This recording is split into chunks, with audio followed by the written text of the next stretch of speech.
Hello, everyone. Welcome to the 8th podcast of CIPS MENA Procurement Master Talk Series. I'm your host, Lalit Dhamija. I have 40 years experience in procurement and supply, and I am ex-procedure and process assurance manager in procurement department of ADNOC Onshore. After 37 years of my corporate career, I am now a global procurement and supply chain trainer and coach. I've been working as a CIPS volunteer in UAE since 2009.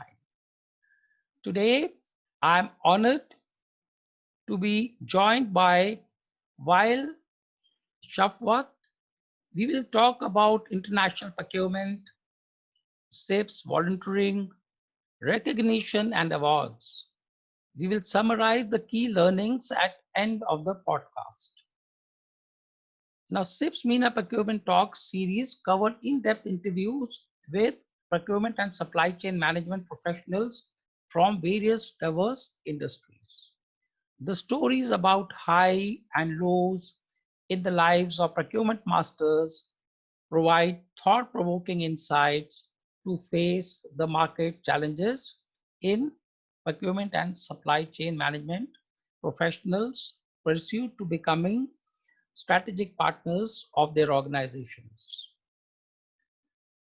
Our guest of CIPS MENA Procurement Master Talks today is Mr. Wael Safwat.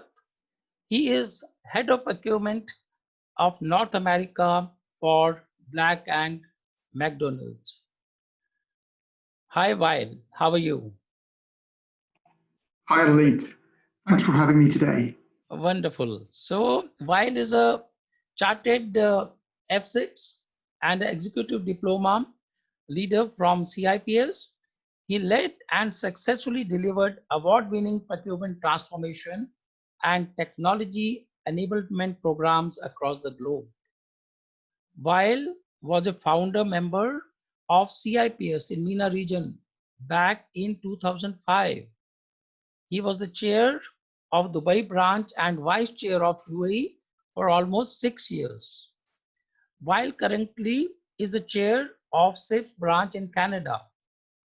During his tenure in the MENA region, he was head of procurement for various organizations, including Majid Al Futtaim, ADNOC, and ENOC, while was one of the contributors to CIPS Global Standard for Procurement and Supply, while released a number of publications in the UK, MENA, and North America.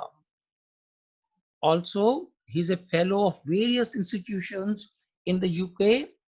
Some of them are Chartered Management Institute and Institute of Leadership and Management, while also holds MBA with distinction while being a certified project manager.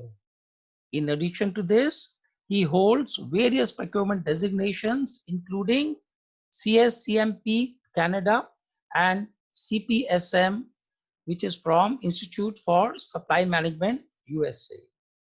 Welcome, Wael, once again to the CIPS MENA Master Procurement Talk Show. Thanks, Lalit. It's an absolute pleasure to be with you today. Thank you. So we will start. How did you enter the procurement and supply chain world? How has your journey been so far, especially working internationally in so many countries? So over to you, Wael. Now we'll sit back and relax and listen to your story. You are very popular in MENA region and especially in UAE. So our audience really wants to know this your story about how your journey has been so far. And how did you enter into supply chain world? Over to you, Wael. Thanks, Lalit. I think my journey, I would say, not different than anyone. Procurement has never been a choice, absolutely. Nevertheless, I've started my career with Shell. And the reason for this, I've been working for contracts management as part of the finance team. And that's eventually was the first job I was related to procurement. And from there, really started my international career back in the UK. And then I've been traveling across the globe and then moved to the United Arab Emirates, where I've been quite fortunate to come across a number of people and a number of great colleagues and peers to whom I learned from, and also to whom I've been able to support in their career. So it has been really, I keep saying it's a journey. I mean, in this journey, there has been a lot of ups and downs, but certainly I enjoy every single moment of this journey. And CIPS has been absolutely a global, I would say, partner to me in this journey. So I keep telling people CIPS is your global passport. I mean, it's a global recognition. It's benchmarking of excellence and qualification across the globe. And I mean, it's absolutely a value added to have it whenever you go. Absolutely, right. I remember your contribution and how active you were in the branch committees way back in 2005, 2006. We'll talk about it when we come to CIPS volunteering. And Wael, which 3 words do you think your colleagues and peers would use to describe you? That's a very tough question, Lalit. I thought that should be easy. I don't know. I may have a different views. It's not absolutely easy. I think supportive. Hopefully, they perceive me as a knowledgeable person, and to some extent fair. Right. And knowing you from 20 years, I should say, yeah, absolutely. In addition, you are very friendly. You are helpful also, very supportive, helpful, pleasant to talk to. So that is my first-hand experience, and we have been in touch, like we said, over 20 years. Absolutely. Likewise. And while tell us something about what we don't know about you, your hobbies and time outs. I like photography. I mean, I think it's something that I haven't got time really to learn it professionally, but I think it's one of the hobbies which I like really. It gives you the opportunity really to look into things from a different lens. So it's one of my favorite hobby when I got some time to do this. So it is photography. Yes. All right. And while we see many articles on you and also by you in international procurement and supply chain magazines and in the news media, social media, also you have received international awards. We want you to share your secret of success with our audience so that, you know, people will be motivated. They will also learn how to grow up in their career and how to do their best. Again, that's another tough question. I think personally, the awards or certification never been an aim. I would say. I mean, part of my journey, just to keep working hard, to enjoy what I'm doing, and to learn. And I think really having those awards and certification will be a recognition and also a benchmarking. I mean, for my efforts and my qualification. Back on the day, I would say, and a lot of people may agree with this, I mean, like 10 years ago, there has been not much social media. There hasn't been those kind of a structural award and competition across the globe, whether in the UK, whether in North America, whether in MENA region. So unlikely people will have those award and certification unless it's absolutely very local. So typically, I mean, I try really to put an effort, continue proving my learning and my contribution to my colleague, to my peer, and that's it. And should this be recognized by the award, brilliant. If not, also is not one of my key interests, to ensure. However, at a certain point of time, sometimes really it's a good exercise really for benchmarking excellence. So giving an example, while I was in MENA, I think quite fortunate as a head of procurement for Majid Al Futtaim properties, we received the best, the MENA, CIPS MENA Best Setup Procurement Organization. We've also been shortlisted for Best People Development Initiative and the shortlisted for the Best Professional of the Year. I think that's more in my view, my view as a benchmarking versus an award. And also it gives the recognition back to the entire team. Any award is not, in my view, represent an individual effort. Without the support of your colleague, your peer, your organization, it is unlikely you will achieve it. So you have to give the credit back to everyone has been a partner to you and has been helping you to achieve any of those awards. You are really humble, and of course, you are giving credit to your team. That is really appreciated. So it is a teamwork because you got some awards which were for the team also for your company. Wonderful. And what procurement can do, while in your opinion, to have a maximum impact on an organization? I think we've seen really a massive change in procurement, and particularly prior to the pandemic, there has been a lot of a focus on uh, raising the voice of the profession across the globe, and I mean how procurement really could, in fact, driving business strategy. I mean, we tend to be perceived, I mean, earlier on the days, I would say, like, it's an admin job, cutting purchase orders, and just, I mean, processing and helping clients to process invoices. But I think it's been evolving, and with Industry 4.0 prior to the pandemic, I think there has been a massive focus that procurement could be literally a business partner, a function that not only supporting the business but also shaping the strategy of the business. I think I will quote one of the CIPS statement on this. I mean, procurement professionals should be perceived as the architecture of value creation. We should be anticipating what does it mean value to the organization and try to shape this value proposition and sell it back to the organization. So best value proposition and architect or value creation.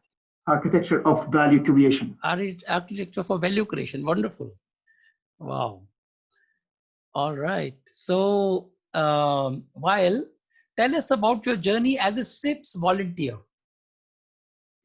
This has been a very long journey. I would imagine it's getting now almost to 20 years. I mean, when I was member in the UK, but having got much engagement. And I just happy to share a quick background, which is both of us very much familiar with. I mean, the CIPS MENA started back in 2004. I mean, again, I want to give the credit back to ADNOC Group of Company.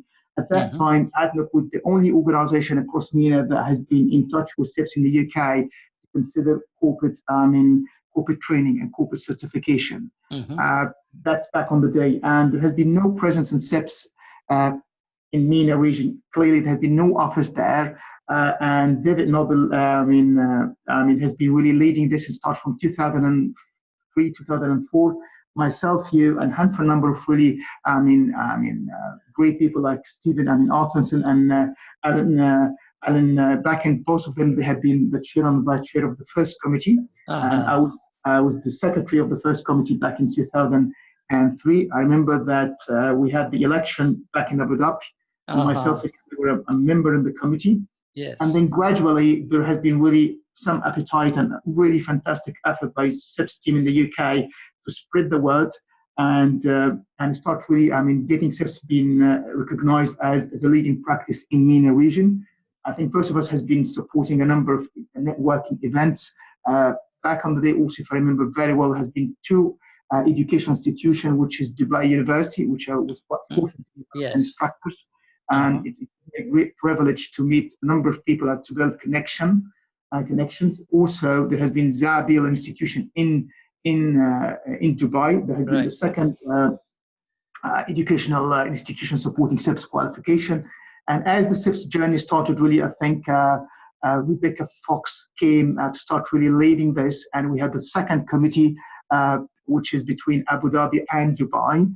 That again was a fantastic effort again by CIPS to start really re-emphasizing the importance of procurement and supply chain, not only on the qualification side, but also on how organizations should aim for applying leading practices.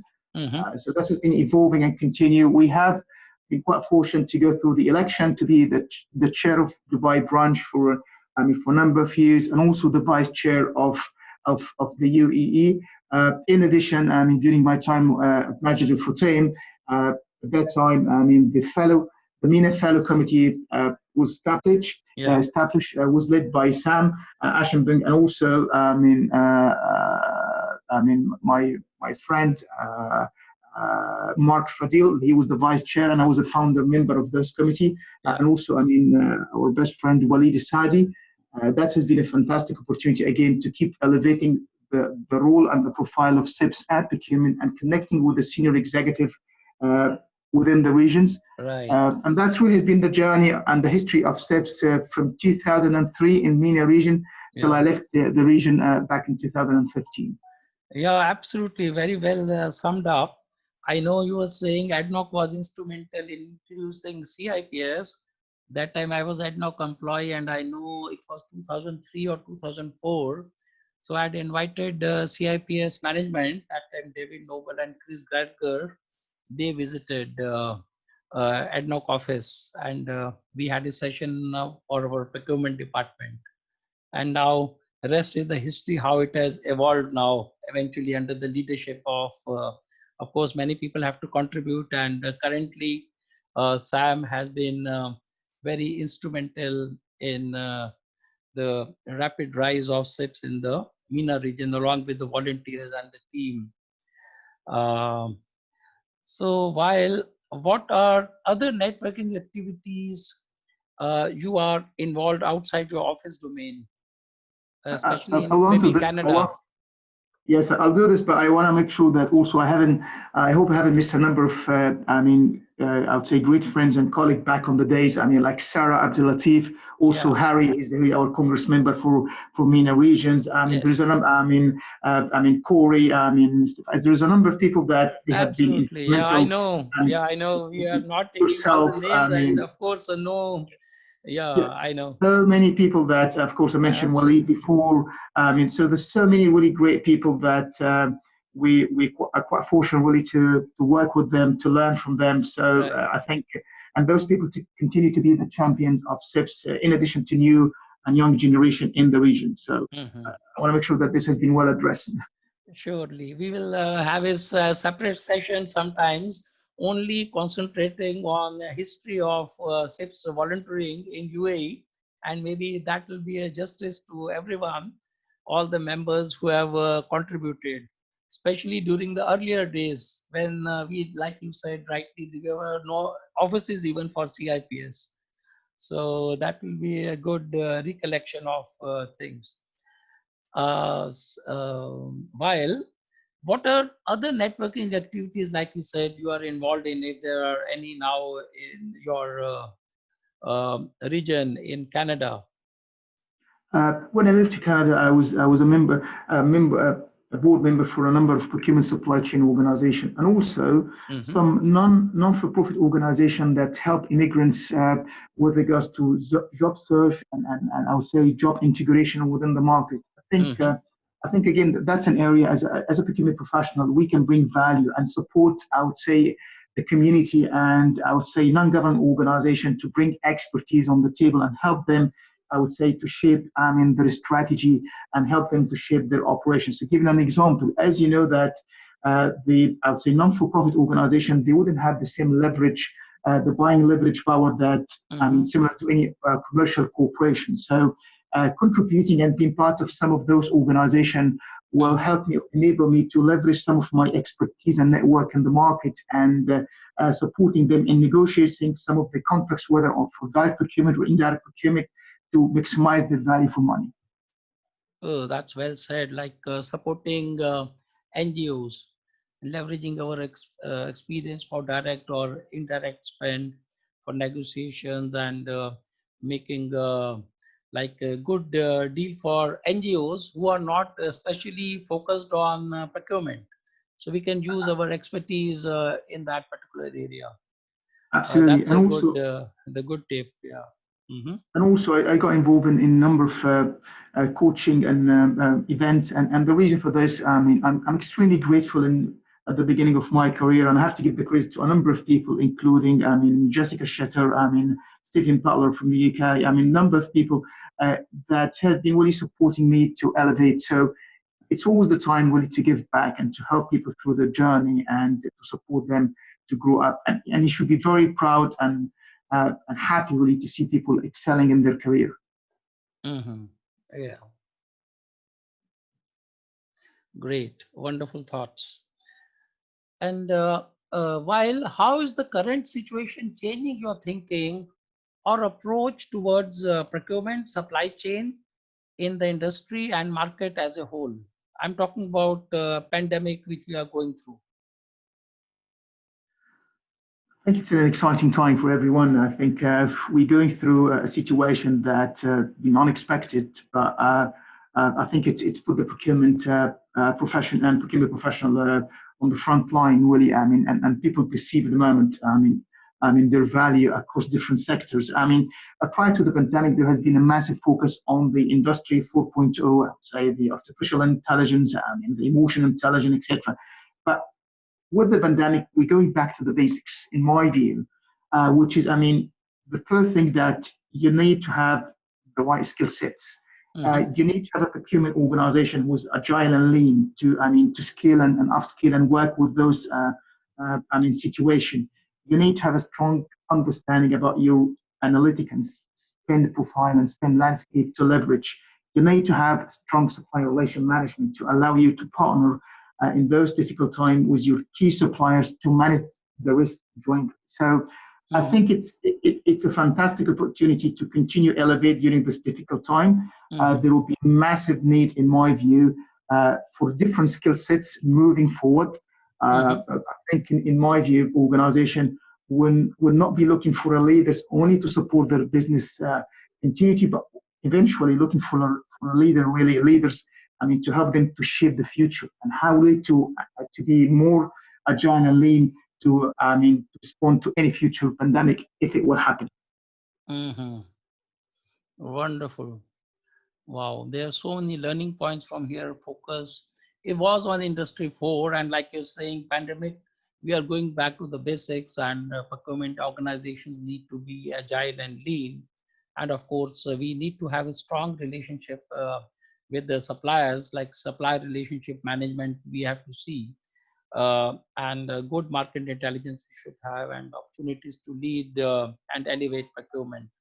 And of course, leaders should be really pressure tested leaders who are shaping the future to make organizations agile and lean. Well said. Very good points what you have brought to the table. And beyond this pandemic, what are the key trends companies will need to consider? How do you think we will need to kickstart procurement and supply chain once things begin to recover? I think one of the key benefits I see out of the pandemic, that I mean, it will help shaping, I would say, the workplace culture, and there will be more appetite for, I mean, for understanding and see the value of, I mean, working virtually and connecting virtually, I mean, and working from home for particular industries, particular professions.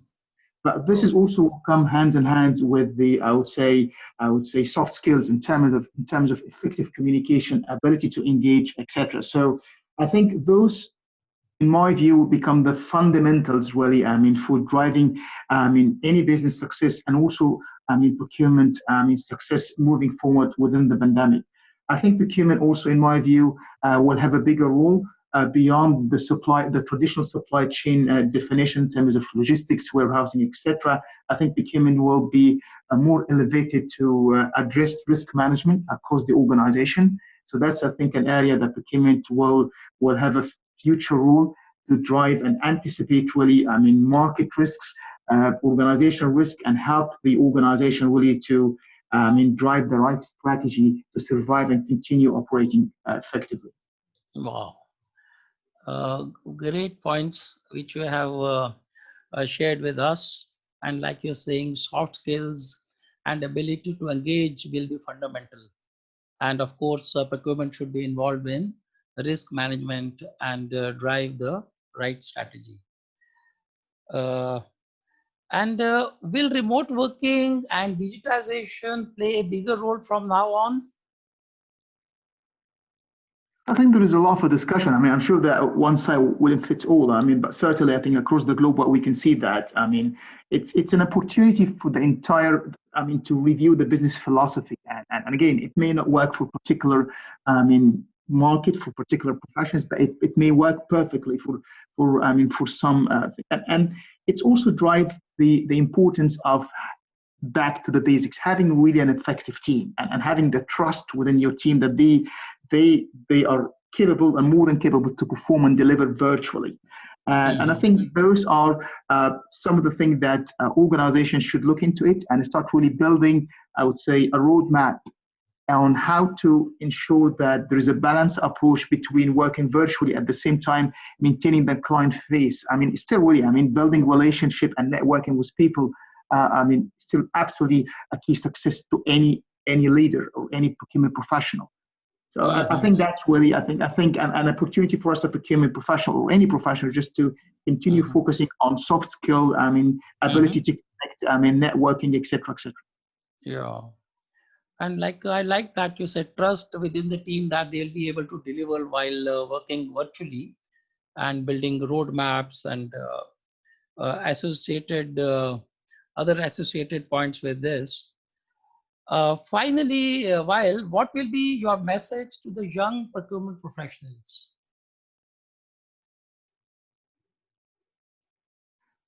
I think my message, first of all, career is a journey, is not a destination, and is not a title.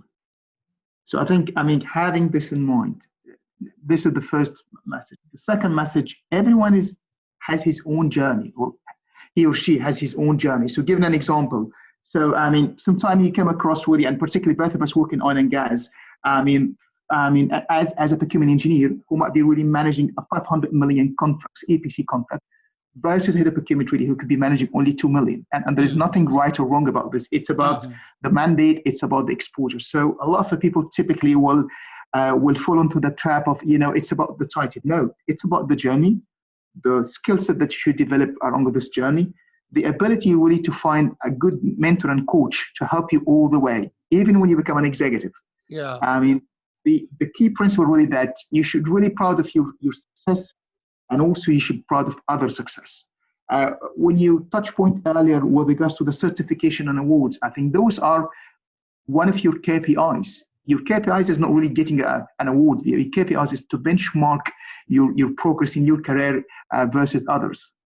So I think those are, in my view, some of the key lessons learned I've taken through my career. I had really some great time. I had some difficult time, but after 25 years in procurement supply chain, I find it that every experience I've been going through has been absolutely, a value added to my career and my personality. Even during the difficult time where I felt, you know what, it's not really the right type of job, I need to make a move. With those difficult times, it helped me really to build certain skill sets and knowledge, which has been absolutely handy, to manage other jobs, moving forward. I know, and you have gone through so many career changes and you worked in so many countries and so many diverse industries. And really, if it is coming from you, it has so much weight. Like which says KPI is not getting an award, but it is for benchmarking, and it is not titles. It is your journey. Career is not about titles, but about your journey. How you network, how you benchmark, and every experience is a value added for development. That is another good point which I like. Wonderful. And while we are trying to wrap up now, any final thing you want to say before I make a summary of what has been discussed? Again, I'm extremely privileged, Lalit, to have the discussion with you today. Again, extremely, very, very, honor, really, and thankful for all my colleagues in MENA regions, to whom I missed really over the past 5 years. They have helped me a lot really to grow. I've learned a lot from them. And also, I hope I have been really supportive to some of them in their career progression. So, my best regards to the entire CIPS MENA, procurement supply chain professional, and looking forward to staying in touch. Thank you very much, Wael, for being with us and sharing such useful tips. And of course, you are welcome. We are looking forward to seeing you back sometimes. We still remember you, and most of us are in touch with you through social media, and off and on we have phone calls also. So you are missed here, and you are valued, and you are always welcome. So what you have shared with us, which is bring value and support to the community. That's what we are saying through our efforts. we can help NGOs also leverage some of our experience and to help them. And it is, of course, the time to give back and to see young people prosper and like train them. You always said even if we grow up in our career and number of years experience we have, still it is good idea to have a mentor and a coach. And with pandemic, we are going back to basics. And procurement organizations have to be agile and lean, and we need to have strong supplier relationship management, good market intelligence. And it is an opportunity to elevate our profession now at this stage. And we want different type of skill sets, and if we want pressure tested leaders who can shape the future of the organization by being more agile and more nimble. Once again, thank you very much for being with us. And I'm sure our audience would have gained quite a lot from this discussion and the tips which you gave us. Thank you very much, Wael. Thank you, Lalit. It has been an absolute pleasure. Thank you. Thank you. Audience, thank you for tuning in. And all these podcasts are available in CIPS MENA Facebook page and also on YouTube. And of course, we will be giving you the link in the show notes and on the LinkedIn post, which we'll be making for this particular podcast. Thank you very much for tuning in and supporting us.